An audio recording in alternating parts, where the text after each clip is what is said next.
Et ce soir, nous recevons en plateau l'archevêque Jean-Pierre Contenso. Yorana, monseigneur. Yorana, Siciliane. Yorana à tous. Merci de nous avoir rejoints en plateau. Alors, nous venons de le voir, le culte de la rentrée des établissements protestants a eu lieu donc hier. Est-ce que vous aussi, vous faites une rentrée ?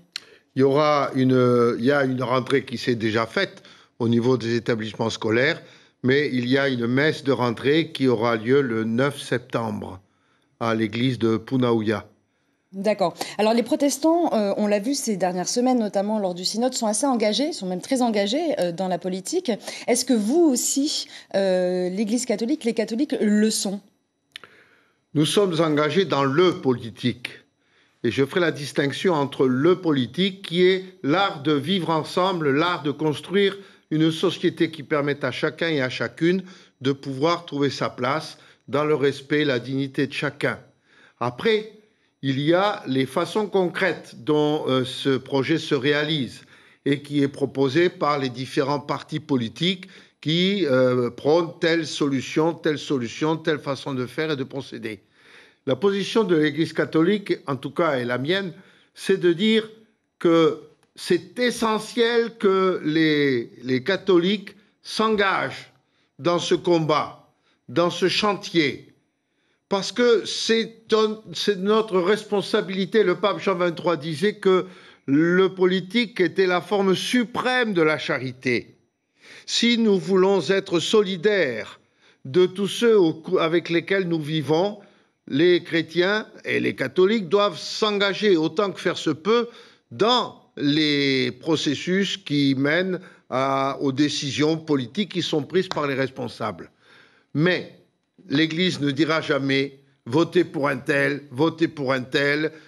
ou voilà la solution qu'il faut prévoir ». C'est à chacun de faire son choix, c'est à chacun, en réfléchissant, en s'informant et à la lumière des valeurs de l'Évangile, de dire « ce programme nous paraît être plus conforme à l'Évangile, celui-là nous paraît être moins, donc on va choisir telle ou telle chose ».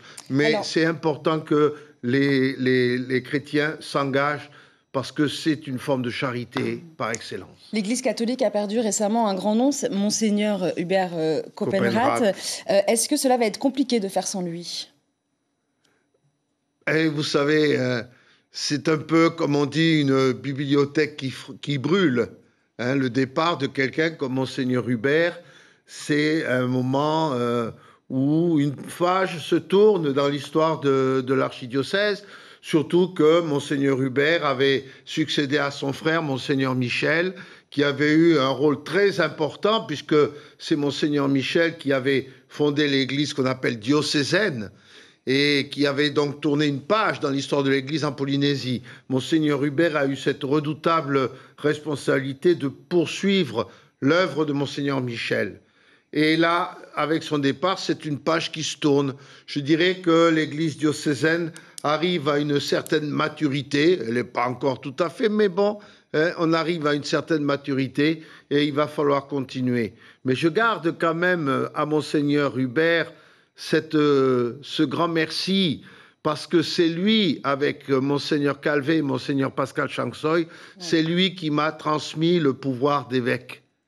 Et ça, c'est quelque chose, c'est un héritage qui nous vient des apôtres et qui est arrivé jusqu'à nous. C'est lui qui a imposé les mains sur moi et qui m'a donné ce pouvoir d'être évêque. Dernière petite question très rapidement avant de nous quitter. Demain, nous fêtons l'Assomption, c'est donc l'élévation au ciel de la Vierge Marie.